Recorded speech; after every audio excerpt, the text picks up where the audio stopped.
Before moving to the processes which takes place within a sentence, let's give it a last look to the obviously to the patterns, verb patterns that we've been discussing, because they are very important. If they are not learned properly, we cannot understand the rest of the things. So we have presented a provisional summary of the most important different types of verb previously at many occasions, that how these verbs are used with different complements, right? So we may look at different types of verb phrases. One verb phrase may have the pattern of predicative verb plus predicative complement, direct object, indirect object, adverbial complement with intransitive verb, adverbial complement with transitive verb, and complex grammatical function of predicative complement and adverbial complement, as we have discussed, right? So verbs such as laugh, snore, and yawn have no complement, right? Like he laughed. We cannot say that we have a zero complement. Remember that if a verb does not require any complement, it cannot be called a verb with a zero complement, because zero complement is used in that situation where generally we have a complement, right? With reference to cases like this, for example, we can say he is reading. Obviously, we use it, he is reading a newspaper, which may be opposed to he is reading a book, right? So since a book can be generally used with reading, so if it is omitted for some reason, then we can say that there is a zero complement. Zero is only used if there is a corresponding explicit complement, like noun phrase which is direct object, and not if there is no corresponding explicit complement normally, as in the case of he laughs, snore, or yawn. In these cases, we never have a direct object, so we cannot say that they have a zero complement. So here are some of all the patterns of the verb which needs to be understood. Verb type: transitive, copula, monotransitive, transitive, intransitive plus adverbial complement, transitive plus adverbial complement, and complex transitive. So we can say that we have 1, 2, 3, 4, 5, 6, and 7 type of verb.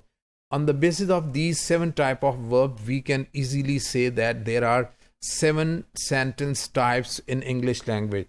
And then we must know the subcategorization frame, that intransitive verb, one type of intransitive verb does not have a complement, other has a copula verb, has an adjective or a noun phrase or prepositional phrase.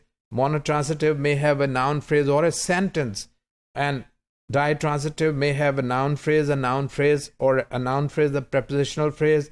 Obviously, prepositional phrase can be either with 2 or either with 4. An intransitive adverbial phrase must have a prepositional phrase or an adverbial phrase, and transitive adverbial complement must have a noun phrase as its direct object, and there is an option for prepositional phrase or adverbial phrase.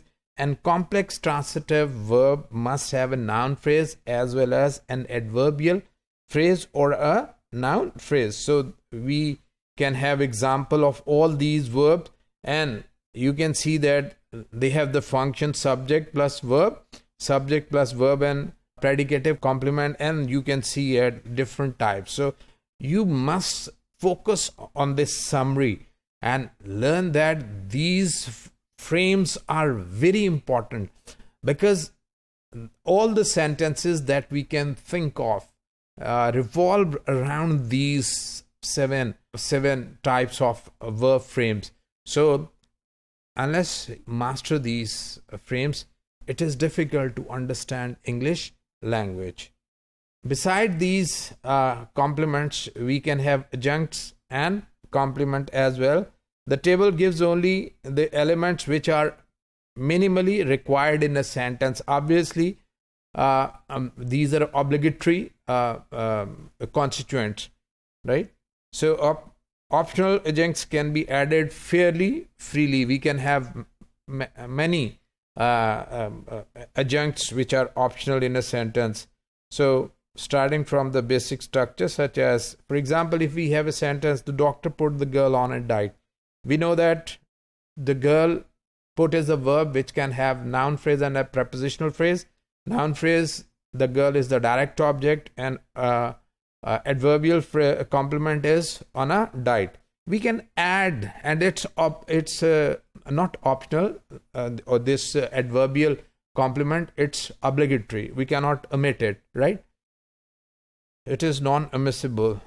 So, which contains the transitive verb put and two complements, right? We might add to this sentence any number of optional adverbial adjuncts. For example, last year, doctor reluctantly put the girl on a diet because she was overweight. So if you look at this, we have added last year, right? It is an adverbial phrase which refers to time. Reluctantly, it refers to manner, again an adverb.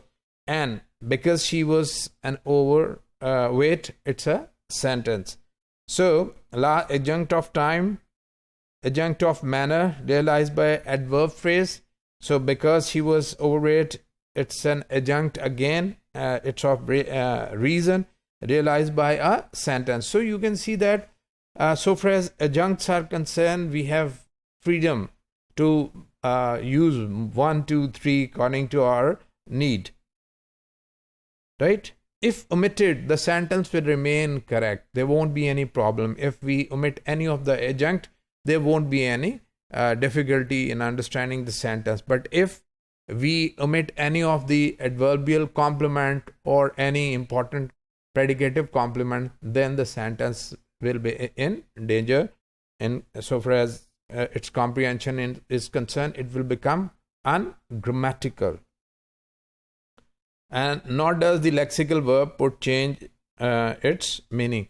Obviously, put, if we drop the adjuncts, put does not change its